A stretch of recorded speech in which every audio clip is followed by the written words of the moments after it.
मित्रों, वंदे मातरम, जय हिंद, नमस्कार। मैं हूं अनिल यादव। आपका स्वागत है हमारे यूट्यूब चैनल गुरुजी स्टडी अड्डा चैनल पर। मित्रों, आज के वीडियो में हम लोग अध्ययन करेंगे कुसमायोजित बालक की विशेषताएं क्या होती हैं, क्योंकि मित्रों यहाँ से आपके एग्जाम बीएड सेमेस्टर और डीएलएड सेमेस्टर में हर बार एक क्वेश्चन जरूर पूछे जाते हैं। तो मित्रों, सबसे पहले हम समझ लेते हैं कुसमायोजन का क्या अर्थ होता है। देखिए मित्रों, कुसमायोजन दो शब्दों से मिलकर बना हुआ है, कु धन समायोजन से। तो मित्रों, हम बात करते हैं कु का क्या मतलब होता है। देखिए मित्रों, कु का मतलब होता है बुरा या खराब, और समायोजन का मतलब होता है मित्रों संतुलन। तो मित्रों, इसका मतलब क्या होगा, बुरा संतुलन। तो मित्रों, बुरा संतुलन किसका है, बच्चे का बुरा संतुलन।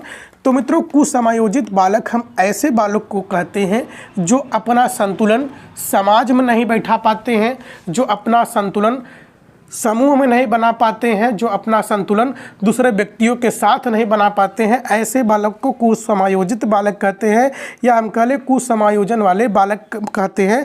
ऐसा बालक जो सामान्य बालक से हट करके व्यवहार करता है, जिसके व्यवहार के कारण लोग उसको पसंद नहीं करते हैं, ऐसे बालक को समाज में कुसमायोजित बालक कहते हैं। तो मित्रों, कुसमायोजित बालक की क्या विशेषताएं होती हैं, तो कुसमायोजित बालक की निम्न विशेषताएं पाई जाती हैं। तो मित्रों, सबसे पहले हम लोग देखते हैं सामान्य विशेषताएं, जनरल कैरेक्टरिस्टिक्स। इसमें निम्न बातें आती हैं।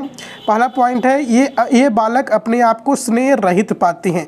देखिए मित्रों, जो बच्चा अपने आप को स्नेह रहित बालक समझता है, यानी कि वह समझता है कि हमको कोई प्यार नहीं करता है, हमको कोई नहीं चाहता है, तो ऐसे बालक कुसमायोजित बालक का शिकार हो जाते हैं। देखिए मित्रों, अगला पॉइंट है, ये समझते हैं कि उनके साथ अन्याय हो रहा है और उन्हें अवांछनीय समझा जा रहा है। तो मित्रों देखिए, जो बालक खुद को समझते हैं कि उनके साथ अन्याय हो रहा है, अवांछनीय व्यवहार उनके साथ किया जा रहा है, गलत किया जा रहा है, तो ऐसे बालक समाज में कुसमायोजित बालक के शिकार होते हैं। अगला पॉइंट है, शारीरिक विशेषताएं इनकी क्या होती हैं। तो फिजिकल कैरेक्टरिस्टिक्स की बात करें तो इस संबंध में शर्मन ने निम्न विशेषताएं बताई हैं। ऐसे बालक नकारात्मक व्यवहार करते हैं, ऐसे कार्य करते हैं जो समाज में प्रचलित नहीं होते हैं, जो समाज विरोधी गतिविधियाँ करते हैं। बच्चों के असामान्य व्यवहार करना, तो जो कुसमायोजित बालक होते हैं वह असामान्य कार्य करते हैं, असामान्य व्यवहार करते हैं। तीसरा पॉइंट है, ऐसे बालक हमेशा चिड़चिड़ापन में रहते हैं, हमेशा गुस्से में रहते हैं, हमेशा उनका दिमाग खराब रहता है। अगला पॉइंट है, झगड़ने की प्रवृत्ति ऐसे बालकों में ज़्यादा पाई जाती है, वो हमेशा किसी न किसी से झगड़ते रहते हैं। विद्यालय जाने में आनाकानी करते हैं, जो कुसमायोजित बालक होते हैं। कानून विरोधी क्रियाकलाप करते हैं, जो समाज में प्रचलित नहीं है, जो कानून नहीं मानता है, ऐसे कार्य को करते हैं। सब कुछ वह शॉर्टकट में प्राप्त करना चाहते हैं। हीनता की भावना के शिकार हो जाते हैं कि उनको कोई नहीं चाहता, उनको कोई प्रेम नहीं करता है, वह समाज में कटे हुए महसूस करते हैं। अगला पॉइंट है, सामाजिक विशेषताएं की बात करें, सोशल कैरेक्टरिस्टिक्स की, तो इसमें निम्न बातें आती हैं। इसका मुख्य विशेषताएं होती है कि दूषित पास पड़ोस के होने से भी बच्चे कुसमायोजित होते हैं। दूसरा पॉइंट है, आवारा और बुरे संगी साथी होने के साथ भी बच्चे कुसमायोजित होते हैं। जिनके मित्र आवारा होते हैं, शराबी होते हैं, नशेड़ी होते हैं, गजेड़ी होते हैं, ऐसे बच्चे भी कुसमायोजित बालक की श्रेणी में आते हैं। अगला पॉइंट है, परिवार की निर्धनता भी एक मुख्य कारण बन सकता है कुसमायोजित होने में, यानी कि रुपया पैसा नहीं होगा तो बच्चा चोरी करेगा, समाज विरोधी गतिविधि कार्य करेगा। अगला पॉइंट है, भग्न परिवार, यानी कि परिवार में उतनी ज़्यादा सुविधाएं उपलब्ध नहीं है जितना होनी चाहिए। कई बार संपन्न परिवारों में भी कुसमायोजित बालक पाए जाते हैं। देखिए मित्रों, संपन्न परिवारों में भी कुसमायोजित बालक पाए जाते हैं, क्योंकि इनको अत्यधिक छूट पहले दे दी जाती है, तो इनका मन ज़्यादा बढ़ जाता है। अगला पॉइंट है मित्रों, मनोवैज्ञानिक विशेषताएं क्या हैं। साइकोलॉजिकल कैरेक्टरिस्टिक्स की बात करें तो कुसमायोजित बालक की मनोवैज्ञानिक विशेषताएं निम्न हो सकती हैं। तनाव की स्थिति, ऐसे बालक हमेशा तनाव की स्थिति में रहते हैं, कुछ न कुछ सोचते रहते हैं, अपने आप को पीड़ित करना चाहते हैं। जब तनाव में कोई भी बालक रहता है तो खुद को ज़्यादा पीड़ित करना चाहता है।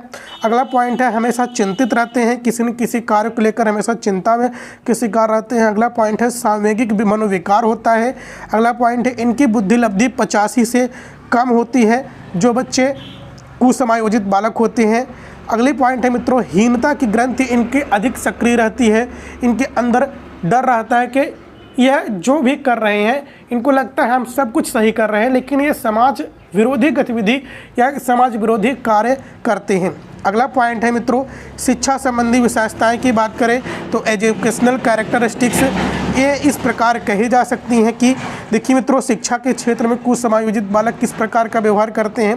शैक्षिक उपलब्धि इनकी निम्न प्रकार की होती है, इनको पढ़ना पसंद नहीं होता है, विद्यालय में असंतुष्ट तथा अप्रसन्न रहते हैं, यानी कि विद्यालय जाते हैं तो इनको लगता है कि विद्यालय बेकार है, टीचर उनको मारते हैं, उनको लगता है टीचर ही गलत है, यानी कि असंतुष्ट रहते हैं, हमेशा अप्रसन्न रहते हैं, विद्यालय खुशी खुशी से नहीं जाते हैं, पाठशाला में मन नहीं लगता है, पढ़ने में इनका मन नहीं लगता है, पाठशालाएं बदलते रहते हैं, हमेशा विद्यालय इस विद्यालय में आज पढ़ते हैं, कल उस विद्यालय में, हमेशा विद्यालय बदलते रहते हैं, बल्कि विद्यालय की गलती नहीं होती, बच्चे खुद नहीं पढ़ना चाहते, तो ऐसे बालक भी कुसमायोजित बालक होते हैं। अगला पॉइंट है, अध्यापक से नफरत करते हैं, इनको लगता है कि टीचर ही गलत है, हम ही सही हैं, इसलिए विद्यालय छोड़ना चाहते हैं। अगला पॉइंट है, उनके मित्रों में कमी होती है, उनको वांछित मित्र नहीं मिल पाता, यानी कि उनको उनके अनुसार मित्र नहीं मिल पाता है, मित्र उनसे बनेंगे कैसे जबकि वह कुसमायोजित है, उनको कोई पसंद नहीं करता है।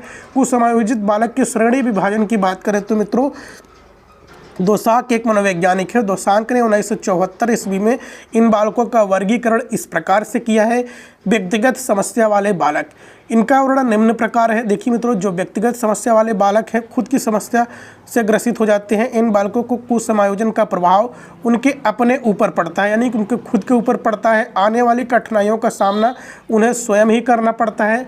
ऐसे बालक व्यक्तिगत समस्या वाले बालक होते हैं। अगला पॉइंट है, ये बालक अधिक संकोची होते हैं, डरे हुए होते हैं, रोगी और चिंता करने वाले बालक होते हैं, माता पिता अध्यापकों के लिए समस्या बन जाते हैं। जो कुसमायोजित बालक होते हैं, जो व्यक्तिगत समस्या से घिरे रहते हैं, उनको हमेशा डर लगा रहता है, वह अधिकतर अपनी बातों को खुलकर बता नहीं पाते हैं, वह मनोरोगी भी होते हैं और किसी न किसी बात को लेकर चिंता में डूबे रहते हैं। अगला पॉइंट है मित्रों, सामाजिक एवं नैतिक समस्या वाले बालक। तो मित्रों, इस श्रेणी में वे बालक आते हैं जो सामाजिक वातावरण के साथ समायोजन स्थापित करने में असमर्थ होते हैं, यानी कि समाज में घुलना मिलना नहीं जान पाते हैं, समाज में घुल मिल नहीं पाते हैं, समाज विरोधी कार्य करेंगे तो कैसे घुल मिल पाएंगे, लोगों से मित्र नहीं बना पाते हैं, इनका व्यवहार अनैतिक होता है और अवांछित होता है। इस प्रकार के बालक बालिकाएं विद्यालय के लिए अनेक समस्याएं खड़ी कर देते हैं। ये बालक झूठ बोलते हैं, चोरी करते हैं, तोड़फोड़ करते हैं, नैतिक और सामाजिक नियमों को तोड़फोड़ करती है। तो मित्रों देखिए, जो नैतिक और सामाजिक नियमों का तोड़फोड़ करते हैं, जो चोरी करते हैं, जो बालक झूठ बोलते हैं, जो बालक समाज विरोधी गतिविधि कार्य करते हैं, तो ऐसे बालक को सामाजिक व नैतिक समस्या वाले बालक कहते हैं और ऐसे बालक को सामाजिक कुसमायोजित बालक कहते हैं। तो मित्रों, अंतिम पॉइंट है विशेष अवयव बालक। तो मित्रों, इन बालकों का व्यवहार या तो अत्यधिक सकारात्मक होता है या अत्यधिक नकारात्मक होता है। दो प्रकार का होता है, या तो ज़्यादा से ज़्यादा सकारात्मक होगा या ज़्यादा से ज़्यादा नकारात्मक।